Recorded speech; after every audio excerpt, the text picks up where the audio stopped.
When a student wants to access their content in Google Classroom, they need to make sure that they are logged into their school district account. They will know that they're logged into their school district account if they can see their profile picture up in the top right-hand corner in either this location or this location. To get to Classroom, the easiest way is to click on the waffle and select the Google Classroom from the apps. These can be reorganized, so if your student wants to move their Google Classroom app to the top, they can. If they do not have the Google Classroom app, then they can simply type in classroom.google.com and it will take them into Classroom as well. Once they get into Google Classroom, they should have a thumbnail for each of the classes that they are enrolled in. Any assignments that have a due date will show up on the thumbnail of the class with the title of the assignment and the day that it is due. Students also have an option to look at their to-do list. When they click on their to-do list, they can see anything that is assigned with the due date for this week, for next week, any later on in the year, or occasionally teachers give assignments without due dates, and they can find those there as well. Under the Missing tab will be any assignments that are late, and under the Done tab, they will be able to find any assignments they have turned in. When they come back to their classes, they also have an option to go to their Google Calendar. When they click on their calendar, it will show them a calendar view of the assignments. At any time, they can click on any one of those assignment titles and it will take them directly into the assignment so that they can complete it. If I were to come into this class, my stream is where my teacher will give me announcements, important updates, or I might see small announcements about assignments that I have coming up. When I click on my classwork page, these are all of the assignments that my teacher has created for me. Some teachers are going to use topics so that I can navigate to individual concepts that they are covering. Often these are done by weeks or subjects in the class. If I go to people, I would be able to see any of my additional classmates as well as my teacher, and this allows me to email them directly. There are different types of assignments in Google Classroom. This type of assignment here is simply a question. So your student would click on it, view the question, type their answer right here, and turn it in. If your teacher has class comments turned on, anything that your student types right here will go for the entire class to see. Anything that is typed here in a private comment area will be sent just to the teacher.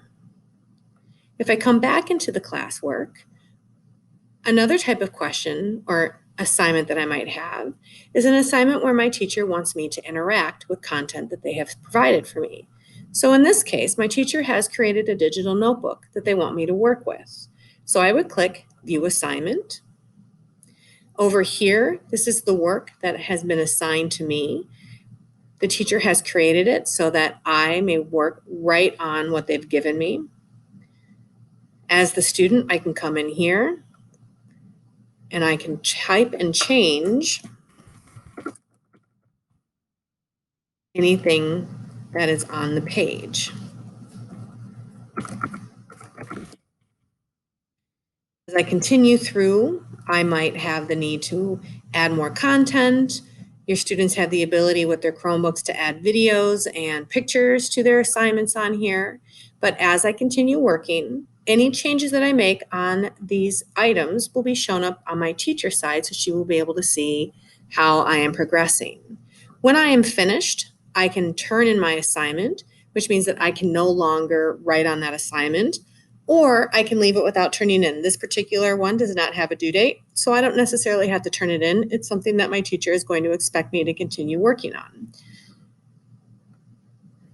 Another type of assignment that you might see is one where your teacher has not necessarily given something that they want the students to respond on. Instead, they want the students to create their own.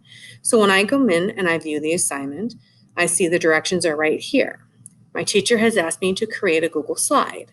So I come over to my work, I click Add or Create, and I may add or create any of these items. If I add a Google slide, it will create it for me right on Google Classroom. It is a blank slide that I can then edit, change, and do with as I please. And of course, when I'm done, I would hit the turn in button. In addition to the slides, I can create a doc, a sheet, which is a spreadsheet, or even a drawing, which is a single slide or a drawing canvas. My teacher might ask me to turn in a video that I've created. If I've created the video with Screencastify, it's going to be in my Google Drive.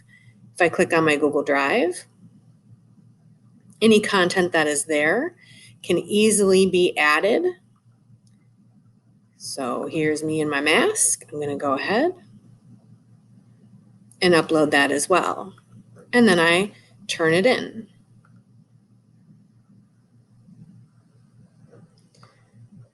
Another potential activity might be one that takes place in a Google form.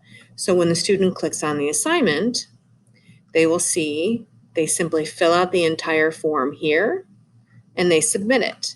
Now it gets a little tricky for students then because that submission does not automatically mark it as done. So when I'm finished, I do need to go into the assignment and click Mark as Done. At any time, I can come back to the 3 lines over there and I can go back into my individual classes. I can also pop into my calendar. And I do have an option down here in my settings where I can turn on and off email notifications. I do not recommend that you completely turn off email notifications because anytime a teacher tries to contact you or lets you know about an assignment that's due, you'll no longer get an email for that.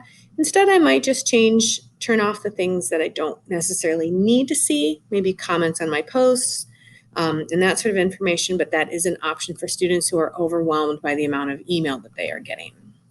So that is a general look inside Google Classroom from a student's point of view.